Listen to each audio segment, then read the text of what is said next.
Was Senator Pacquiao raising his hand earlier? Pacquiao. Thank you, Mr. President.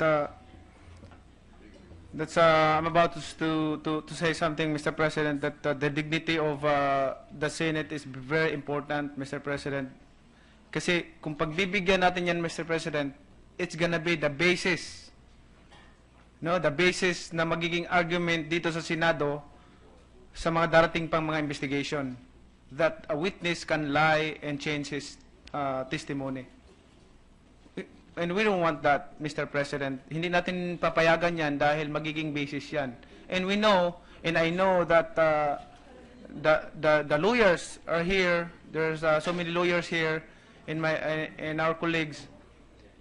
They know that it's gonna be the basis in the further discussion or cases in the situation like that, Mr. President, na bibigyan natin ng ganyang pagkakataon.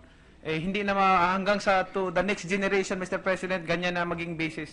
Thank you, Mr. President. Senator Lacson, is recognized. First, I'd like to thank the distinguished lady from Pangasinan in Iloilo for her manifestation. But, however, lest it be misunderstood that I'm shirking from the responsibility of hearing the privileged speech or this issue, that is far from the truth, Mr. President. It is a mandate, no? Having been referred to the Committee on Public Order and Dangerous Drugs, which I chair. It's not unwilling, no, but it is a mandate, and it's my obligation to hear it. But I will yield to the wisdom of the body, and I do not object to the manifestation of Senator Poe if a special committee will be created for the purpose. I would just like to clarify that, and I would just like to preserve the sensibility of the issue, and I'm sensitive to, of course, I want to be courteous and respectful to Senator Gordon, being the chairman of the Justice Committee, which originally heard this issue. And I agree with Senator Cayetano that this is the same issue, DDS. But since it was referred to the Committee on Public Order and Dangerous Drugs, I feel that it is my obligation, having been given the mandate, to act on referrals to that particular committee. Thank you, Mr. President. Senator Pangilinan. Thank you, Mr. President. Mr. President, I just wanted to manifest that in the face of lying by witnesses, the Senate is not powerless. In fact, we have exercised our powers as a Senate to punish in the past witnesses who have lied, who have shown contemptible behavior. When I was chairman of the Senate Agriculture Committee in 2012, Mr. President, a witness refused to answer the simple question on the issue of rice smuggling, who his financier was. And because he refused to answer the basic question of who his financier was, we held him in contempt, Mr. President, and he was here. He was detained here for almost 2 months. So we are not powerless, Mr. President. In the case of Mr. Lascanas, if it is the pleasure of the body that he is punished, then we can do so to send a strong signal that the Senate will not allow itself to be lied to. For the record, Mr. President. What's the pleasure of Senator Pacquiao? Mr. President, for the record, Mr. President, for this manifestation, yes, we have the power to contempt any witnesses, Mr. President, if they're telling the lie. But, Mr. President, we are talking about the dignity of the Senate. The dignity of the Senate, Mr. President, because that's the most important thing. Ang problema kasi dito, Mr. President, na magiging basis na yan na ang witness, kung ako witness, pwede na ako magsinungaling dahil pwede naman pala magbago ng statement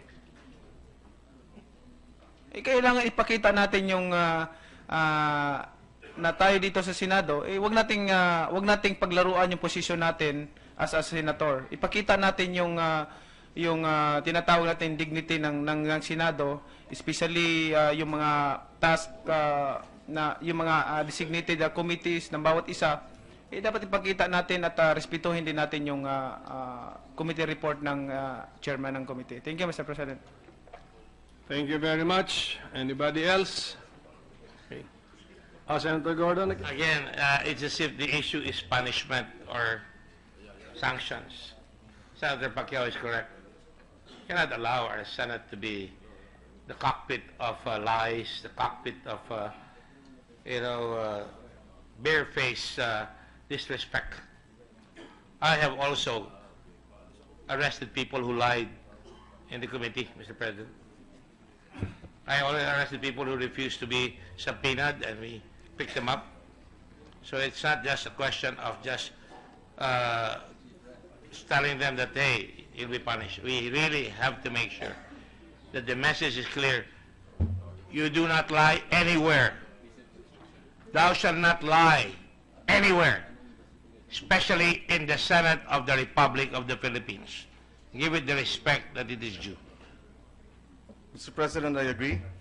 Senator Pangilinan. I agree, Mr. President, that we should not lie, and that's precisely why we want to know the truth.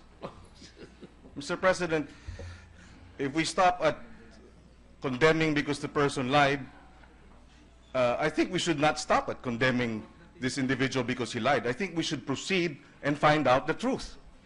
And that is precisely the role of the Senate as a check and balance for other branches of this government. We're interested in the truth, Mr. President, for the record. Thank you.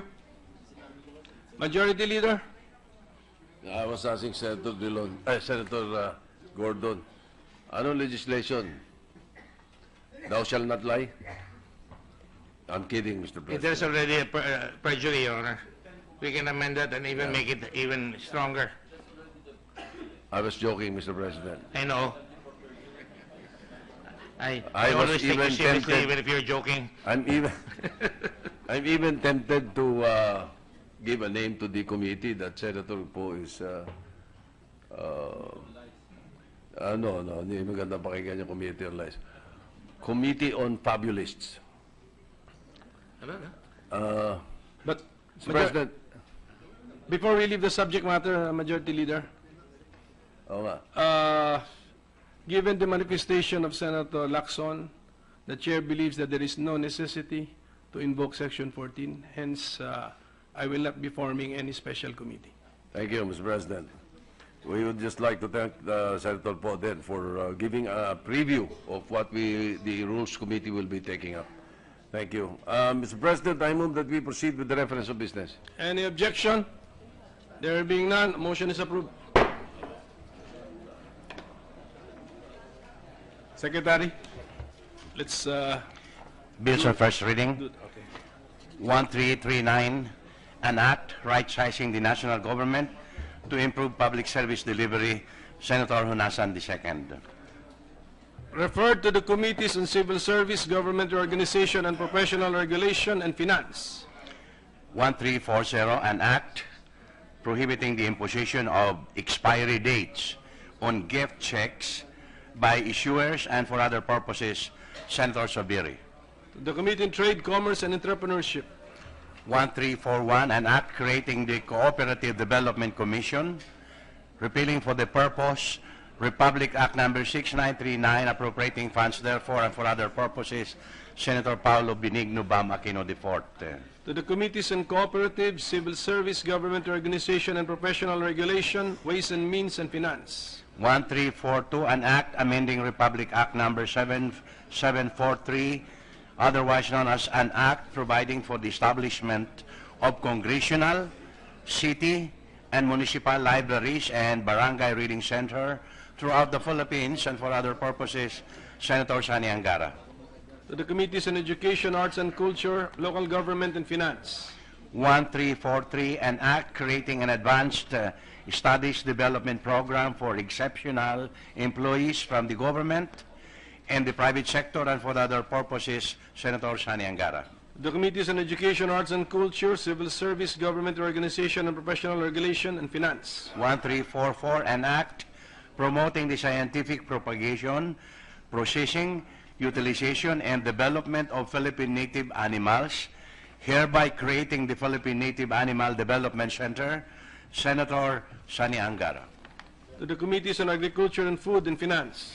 1345, an act redefining the mandate of the Public Attorney's Office, amending for the purpose Republic Act Number 9046 and pertinent provisions of Executive Order Number 292, otherwise known as the Administrative Code of 1987 as amended, and for other purposes, Senator Laila De Lima. To the Committees on Justice and Human Rights and Civil Service, Government Organization and Professional Regulation. 1346, an act to protect the independence of our judicial system, Senator Laila De Lima. To the Committees on Justice and Human Rights, Ways and Means and Finance. 1347, an act granting hazard pay to justice sector officials and appropriating funds, therefore, Senator Laila De Lima. To the Committees on Justice and Human Rights, Ways and Means and Finance. 1348, an act to promote positive, nonviolent discipline of children, prohibiting all forms of corporal punishment, humiliating and degrading treatment, providing penalty, therefore, and appropriating funds, and for other purposes, Senator Laila De Lima. To the Committees on Women, Children, Family Relations and Gender Equality, Youth and Finance. Resolutions, number 297, a resolution directing the Senate Committee on Education, Arts, and Culture to conduct an inquiry in aid of legislation on the safety guidelines and policies on educational tours and field trips of colleges and higher education institutions, Senator Paulo Benigno Bamakino IV. To the Committee on Education, Arts and Culture. 298, resolution directing the appropriate Senate Committee to inquire and review in aid of legislation the four-piece cash for rice subsidy program of the SWD, Senator Cynthia Villar. To the Committee on Social Justice, Welfare and Rural Development. 299, resolution directing the Committee on Labor, Employment, and Human Resources Development to inquire and review in aid of legislation the implementation of the scholarship programs in agriculture of the Technical Education and Skills Development Authority, Senator Cynthia Villar. To the Committees on Labor, Employment and Human Resources Development and Education, Arts and Culture. 300, resolution directing the appropriate Senate Committee to conduct an inquiry in aid of legislation on the recent killings of lawyers with the end in view of enacting measures to secure the safety and welfare of the members of the Philippine Bar, Senator Laila De Lima. To the Committees on Public Order and Dangerous Drugs and Justice and Human Rights. Communications, a letter from Secretary Salvador Mijaldia, dated 22 December 2016, transmitting to Congress through the Senate Republic Act Number 10924 or the Fiscal Year 2017 General Appropriations Act and the President's Budget Action Message. To the Archives. Letter from the Office of the President of the Philippines, transmitting to the Senate the revised Armed Forces of the Philippines Modernization Program, first quarter report, and the approved first and second lists of project for Phase 1 of the RAFP-MP pursuant to Section 3 of Republic Act Number 7898 as amended by Republic Act 10349.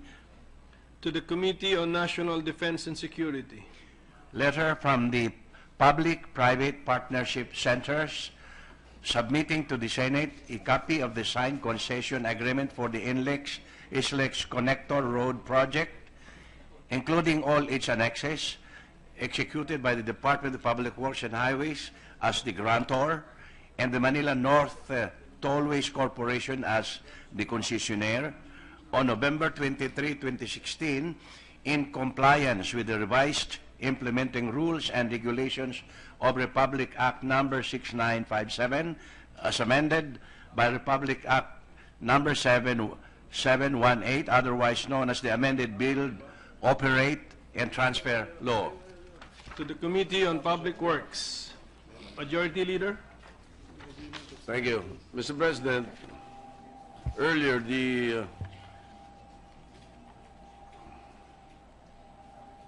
Senate Bill 1336 was referred to the Committee on Public Services. This is a bill introduced by Senator Subiri.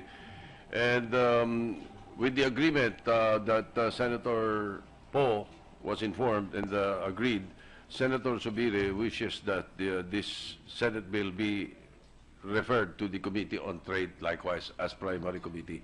So I move to change referral from the Committee on Public Services to the Committee on Trade, primarily, and secondarily to the Committee on Public Services.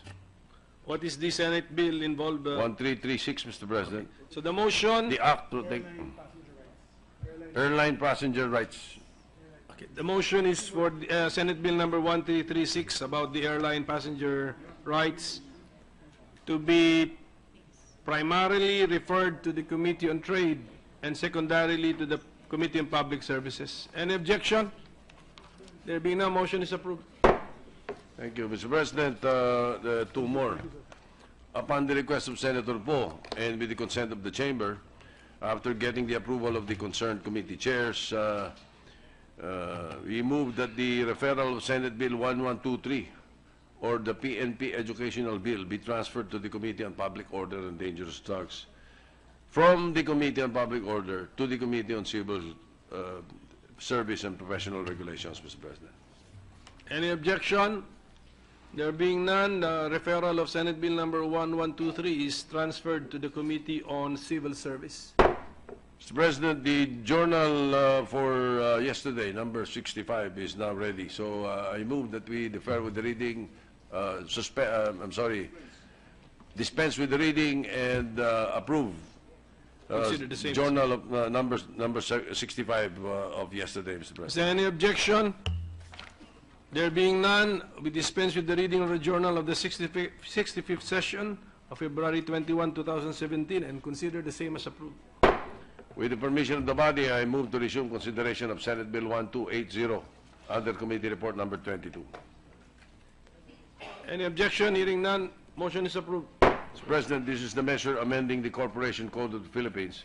Parliamentary status of the measure is that we're still in the period of interpellation. So I move to recognize the sponsor, Chairman of the Committee on Constitutional Amendments, Vision of Codes and Law, Senator Frank Drilon, and to interpellate the Minority Leader, Senator Ralph Recto.